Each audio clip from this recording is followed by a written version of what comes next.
ಶ್ರೇಷ್ಠ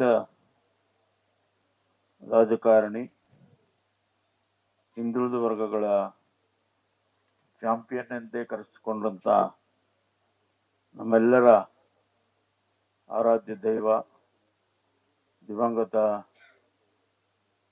ದೇವರಾಜ್ ಅರಸೂರ್ ಅವರ 112ನೇ ಜಯಂತಿಯ ಶುಭಾಶಯಗಳನ್ನು ಎಲ್ಲರಿಗೂ ಕೋರ್ತಾ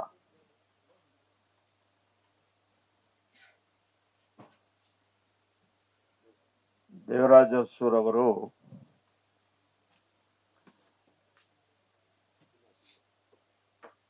ನಮ್ಮ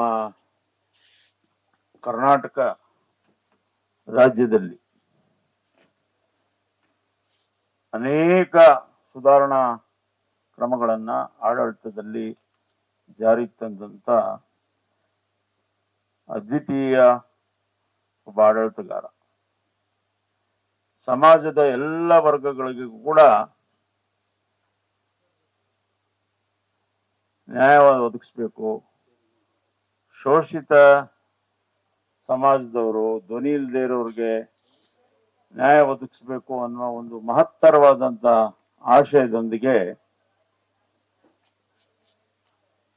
ಅನೇಕ ಸುಧಾರಣಾ ಕಾರ್ಯಕ್ರಮಗಳನ್ನ ತಮ್ಮ ಆಡಳಿತಾವಧಿಯಲ್ಲಿ ತಂದವರು.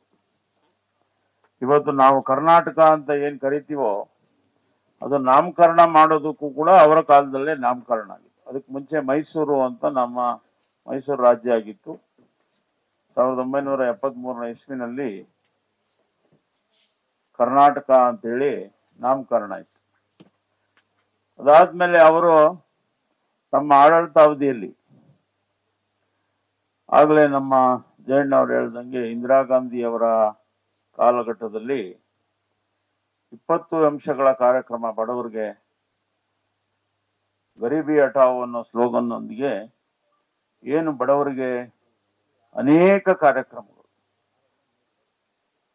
ಬಡವರಿಗೆ ವಿದ್ಯುತ್ ಶಕ್ತಿಯನ್ನ, ಯಾರು ಸ್ವಾತಂತ್ರ್ಯ ನಂತರ ಅನೇಕ ಕುಟುಂಬಗಳಿಗೆ ವಿದ್ಯುತ್ತನ್ನೇ ನೋಡಿರ್ಲಿಲ್ಲ ಅಂತವ್ರಿಗೆ ವಿದ್ಯುತ್ ಕಲ್ಪಿಸ್ತಕ್ಕಂಥದ್ದು.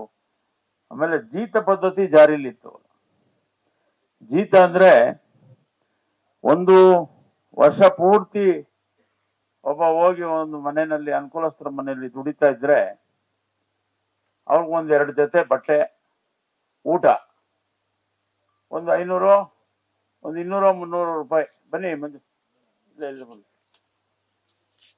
ಅಷ್ಟು ಹಣವನ್ನ ವರ್ಷಕ್ಕೆ ಕೊಟ್ಟು ಊಟ ಹಾಕೋದೆ, ಇನ್ನೆಲ್ಲ ಕೆಲಸವನ್ನ ಮಾಡಿಸ್ಕೊಳ್ತಕ್ಕಂಥದ್ದನ್ನ ಮಾಡ್ತಾ ಇದ್ದಂತ ಕಾಲಘಟ್ಟ ಕೂಡ ಇತ್ತು. ಆ ಜೀತ ಪದ್ಧತಿಯನ್ನ ನಿರ್ಮೂಲನೆ ಮಾಡಿದಂಥವ್ರು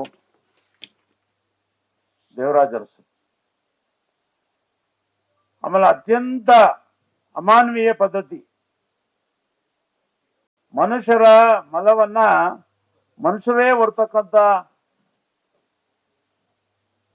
ಒಂದು ಅತ್ಯಂತ ಕೆಟ್ಟ ಅಮಾನವೀಯ ಪದ್ಧತಿ ನಮ್ಮ ದೇಶದಲ್ಲಿ ಚಾಲ್ತಿಲಿತ್ತು. ಅದನ್ನ ಬಸವಲಿಂಗಪ್ಪನವರು ಪೌರಾಡಳಿತ ಮಂತ್ರಿಯಾಗಿ ಅದನ್ನ ಪ್ರಪೋಸ್ ಮಾಡಿದಂತ ಸಂದರ್ಭದಲ್ಲಿ